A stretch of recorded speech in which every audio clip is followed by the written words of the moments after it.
Quando a gente chega no verbete férias, e eu já vou logo adiantar, as férias, elas são pagas sempre acrescidas de 1/3. É o famoso terço constitucional, férias acrescidas de 1/3. Esse terço, que é o famoso terço constitucional,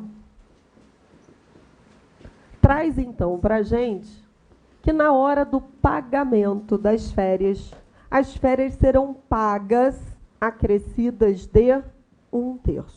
Tá bem. Então vamos fazer o seguinte, férias acrescidas de 1/3. Qual é o comando constitucional que aparece para a gente aí? Artigo 7º, inciso 17 da Constituição. Vocês localizaram no verbete férias? Então, a base constitucional que garante que as férias são pagas acrescidas de 1/3, elas vêm do nosso famoso artigo 7º da Constituição, no inciso 17. Artigo 7º, inciso 17 da Constituição, férias anuais remuneradas com pelo menos 1/3 a mais na remuneração. Queridos, da mesma forma como já falei em outros momentos, pode ser que eles já indiquem logo qual é o capítulo da CLT, ou pode ser que ele não fale logo o capítulo, mas naquela passada de olhos que a gente faz sobre o verbete, a gente começa a ver uma sequência de artigos. Vê se não começa a aparecer assim, 129, 130, 131, 132, 133, começa a aparecer muitos artigos voltados aí a um capítulo da CLT. Quando você começa a olhar, e às vezes começa a se deparar com artigos que vão aparecendo, começou a falar desse, esse aqui apareceu mais de uma vez. A gente já começa a ver mais ou menos o quê? Deve ter aqui alguma coisa mais ou menos em torno desses artigos, ou eles já dizem qual é o capítulo, ou então a gente começa a ver a sequência. Então vamos lá. O que aparece na CLT, o capítulo realmente de férias, começa no artigo 129. Vamos lá no 129 da CLT? A partir do artigo 129, a partir do 129 seguinte, a gente começa a ter realmente uma sequência de artigos que vão trabalhar com o tema férias. Quando eu falo sobre férias, tá? Existe um lapso temporal que o empregado tem que trabalhar, e aí ele vai trabalhando e ele vai conquistando o seu direito de férias. Esse lapso temporal recebe o nome de período aquisitivo. Então, o empregado, ele vai trabalhando e ele vai adquirindo o seu direito de férias. Como é que ele vai conquistando o seu direito de férias? Ao longo do seu período aquisitivo. Passe os olhos no artigo 130 e veja que o artigo 130 da CLT, ele fala que quando o empregado completa 12 meses, não aparece 12 meses no 130? Ele fala, a cada 12 meses que ele completa de serviço, ele adquire o direito de férias. Então, olha só. Para que ele complete integralmente o seu período de férias, ele tem que completar o quê? 12 meses de serviço. Agora há pouco, quando estávamos falando do 13º, qual foi o comentário que eu fiz com vocês sobre o 13º? Que 13º é ano civil, lembra? Ano civil é sempre de janeiro a dezembro de cada ano. Agora, quando eu falo de férias, como novamente aparece o formato 12 meses, obviamente um ano, só que não é ano o quê? Civil. É a cada ano de trabalho. Então, claro que se a pessoa começar a trabalhar em janeiro, vai calhar de ser janeiro, mas assim, se ela começou a trabalhar em março, ela começou a trabalhar em março de 2019, então ela só vai completar 12 meses em março de 2020. E assim sucessivamente, sempre em março ela vai completando mais 12 meses. Então, assim, o que tem que lembrar? Que férias não são contabilizadas com ano civil, mas sim com ano de trabalho. Então, se eu começar a trabalhar em março do outro ano eu completo 12 meses. E assim, se eu for ficando sucessivamente. Tá. Completei meu período aquisitivo. Qual é o maior equívoco que as pessoas cometem? Elas acham que no dia que completa o período aquisitivo tem que sair de férias. Olha, mas eu já cansei de ver gente reclamando do empregador sem ter razão. E falando, mas olha só como é que é, você está vendo? Aí, ó, 12 meses hoje. Cadê minhas férias? Tem gente que adora reclamar, né? Vocês já viram que tem gente que a gente conhece, assim, todo mundo conhece alguém, cara. Se pedir para levantar a mão e dar nomes, assim, as pessoas vão assim, já reparou que tem umas pessoas que a gente convive, que a gente até gosta, mas são pessoas que vivem com uma nuvenzinha, assim, na cabeça? Gente, mas reclama de tudo na vida, né? Dá vontade de pegar a pessoa, sacudir, assim, para ver se afasta, dar uma soprada naquela nuvem e falar, para de reclamar, tem tanta coisa boa na vida. Então, você vira e fala assim, ó, tá vendo como é que é? Aí, ó, era para ter me botado de férias, vê se eu tô de férias. Eu falei assim, ai, minha filha, para de reclamar, show com essa nuvem negra da cabeça, teu empregador tem os próximos 12 meses para lhe conceder. Ah, é? Gente, parece brincadeira. Vocês não têm noção, porque você sabe que quando alguém descobre que você é advogado e que você ainda é da área trabalhista, tu imagina, né? Tem sempre alguém para falar alguma coisa, não tem não?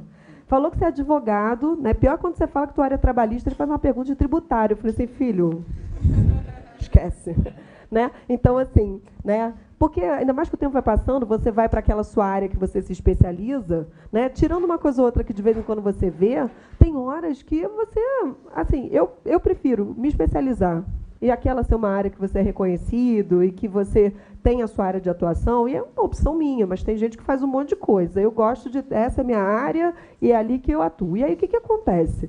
Você chega lá, aí a pessoa vai falar assim, ai, Ju, você tem um tempo? Quando ainda pergunta, ainda acho ótimo. Você já reparou que hoje, né, a pessoa ela não pergunta se ela... Hoje, assim, a vida da gente, eu, pelo menos, sou assim, eu não tenho muito tempo. Então, eu falo assim, se for me ligar, manda um WhatsApp e pergunta assim, posso ligar? Porque a pessoa liga. Normalmente, o telefone fica ali. Eu estou dando aula, eu estou não sei o quê, fazendo cliente. Você consegue ficar atendendo? Não. Agora, assim, posso ligar, eu mando uma mensagem, quando dá, você retorna. E aí a pessoa vai, liga para você do nada, você fala assim, está ocupada? Estou um pouco. É educado, né? Que você fala assim, né? Estou um pouco. Ah, rapidinho. Olha só. Aí a pessoa quer contar tudo o que está acontecendo na vida dela. Aí o que é? Normalmente a pessoa fala assim, poxa, mas aí como é que é o período aquisitivo? As pessoas não conseguem entender essa dinâmica. E quando eu falo para vocês que erra, tem muita gente que erra mesmo e acha que no dia que completou os 12 meses tem que sair de férias. Aí quantas vezes eu não peguei assim, sabe?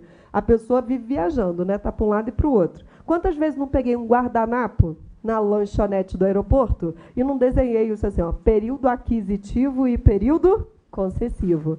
O empregado, 12 meses para adquirir. E depois vem o período concessivo, e o empregador tem os próximos 12 meses para conceder. Então, eu tenho período aquisitivo e período concessivo. 12 meses para adquirir, e o empregador tem os próximos 12 meses para conceder. E essa dinâmica vai se repetindo. Então, o que acontece? Presta atenção. Essa pessoa não pode ir ficando.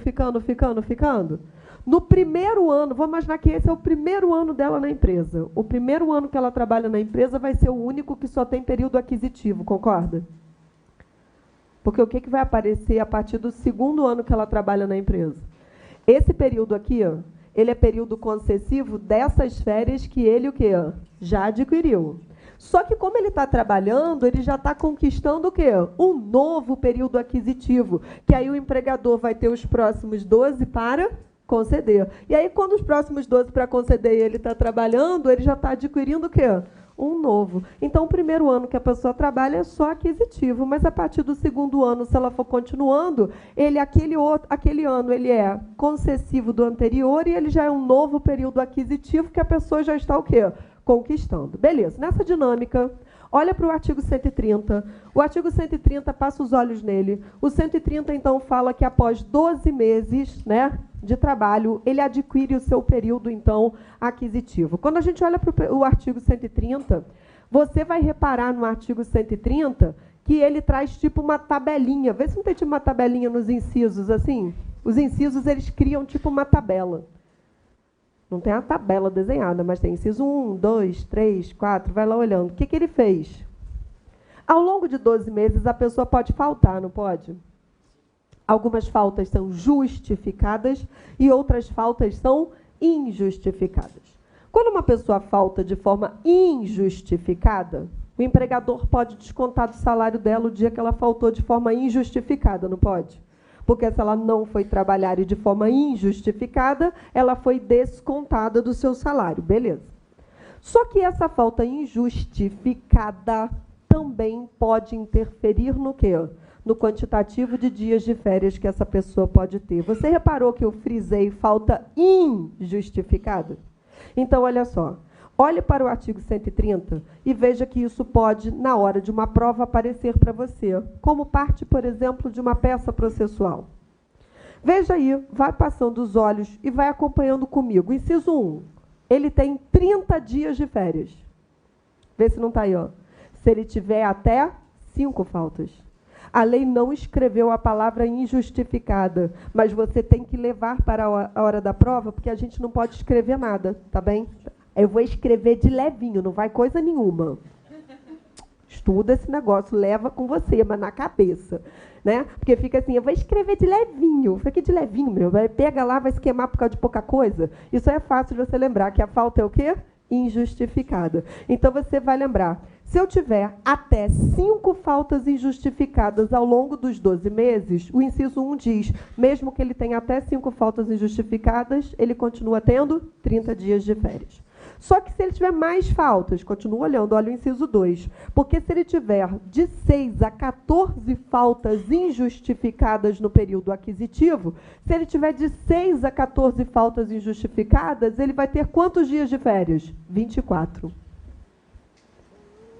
Vai para o inciso 3 agora. Se ele tiver de 15 a 23 faltas injustificadas no período aquisitivo, ele só passa a ter 18 dias de férias. E se ele tiver de 24 a 32 faltas injustificadas, ele só tem 12 dias de férias. Então, olha só, as faltas que interferem no quantitativo de dias de férias, olha aqui para mim, são faltas injustificadas que ele teve ao longo do período aquisitivo. Então, agora ninguém precisa decorar nada, eu só quero que vocês conheçam esses artigos, porque isso pode aparecer. Quer ver só? Você olhou para o caso apresentado e você identificou que você tem que fazer uma contestação. Não pode aparecer? Contestação é a rainha de aparecer. Contestação foi a peça processual que mais já caiu na segunda fase do direito do trabalho. Você abriu lá, caiu o quê? Contestação. Aí você tem que defender a empresa. Sabe qual é a alegação que você está buscando argumentos? Lá na petição inicial, ele está alegando o seguinte, que ele só teve 24 dias de férias quando a CLT fala que são 30. Se a CLT fala que são 30, por que ele só teve 24 dias de férias e só recebeu por 24 dias de férias? Está errado? Aí você fala, desgraça, o que eu faço agora? Porque lembra que tinha um negócio que é 30 mesmo, né? Está falando assim, olha para o artigo 130, e olha para o caso apresentado. E aí sabe o que narrou no meio da historinha? Que a criatura tinha 7 faltas injustificadas no período aquisitivo. Você entendeu o que é ter os olhos preparados para enxergar? Então, se você não conhece esse artigo, aquele negócio está escrito lá que, registre-se que foram anexados os cartões de ponto, né, de todo o período. E constam 7 faltas injustificadas. Se você não conhece isso, você vai falar assim, eu tenho o que com a vida dele, se ele faltou ou não faltou, não é não? Agora, quando você sabe dessa regra, quando você bate os olhos, você fala assim, tudo que eu preciso, beleza, já sei como é que eu vou defender. Aqui eu vou alegar que como ele teve 7 faltas injustificadas, por isso que ele só teve o quê? 24 dias. Fui lá, usei o artigo 130 no inciso 2 da CLT, fui lá e justifiquei porque que a empresa estava certa e só eram o quê? 24 dias de férias. Isso corrobora o que eu falei para vocês logo no início da nossa aula. O direito material, quando ele está em dia, quando você olha e identifica a peça, você já vê logo os argumentos que você tem que utilizar. E aí, quando a gente vai lá para o índice remissivo, normalmente a gente vai em busca do quê? Dos artigos, se tem alguma súmula. Não para ficar assim, ai meu Deus do céu, agora eu faço o quê? Não, as informações, quando você não sabe para que significa, eu costumo brincar e falar assim, a empresa está em local incerto e não sabido. E eu conheço. Tipo, se você não sabe para que significa, né? Mas quando você olha assim, a empresa está atualmente em local incerto e não sabido, aí você anota lá, citação por edital. Não é assim que acontece? Quando você conhece a regra, aquelas informações, elas fazem sentido para a gente. Então, aquilo ali não foi colocado à toa. Essa informação, para mim, vai servir de alguma coisa. Eu só queria que você olhasse para o inciso 4 do 130 e percebesse uma coisa. Você percebeu que parou em 32 faltas injustificadas? Aí uma vez caiu uma questão na primeira fase, pode ser peça processual também. 33 faltas injustificadas. Vamos imaginar. Amigo, se seu cliente falar isso para você, assim, tive 33 faltas injustificadas, sabe o que vai acontecer com ele se ele tiver 33 faltas injustificadas? Aquelas férias ele perde. 33 ou mais, perdeu. E aí, se ele ainda reclamar que perdeu as férias, você vira para ele e fala assim, amigo, tu agradece, ajoelha e agradece. Como eu falo, por quê? Porque com 32 faltas injustificadas, você só perdeu as férias. Se você fosse meu empregado, por muito menos, você já tinha perdido o emprego, né? Então, assim, o que eu estou dizendo para vocês? Pode aparecer, eu estou brincando, mas é que não está escrito explicitamente isso, é porque ele só para em 32. Isso quer dizer que se ele tiver 33 ou mais faltas injustificadas naquele período aquisitivo, aquele período de férias ele vai o quê? Perder. Tipo, meu filho já descansou muito, né? Então já descansou até mais do que devia. Aí alguém levanta a mão e fala assim, Ju, ele perde as férias, mas o terço? Ó, terço não anda sozinho. O terço é sempre agarrado na palavra o quê? Férias. O acessório não segue a sorte do principal? Então, se ele perder as férias, ele também perde o quê? O terço. Porque às vezes a pessoa fala assim, não ganha as férias, como se fosse, não descansa, mas recebe o terço. Não ganha nada, né? Ele perde aquele período de férias, zera, e ele vai ter que iniciar um novo período aquisitivo quando ele voltar a trabalhar.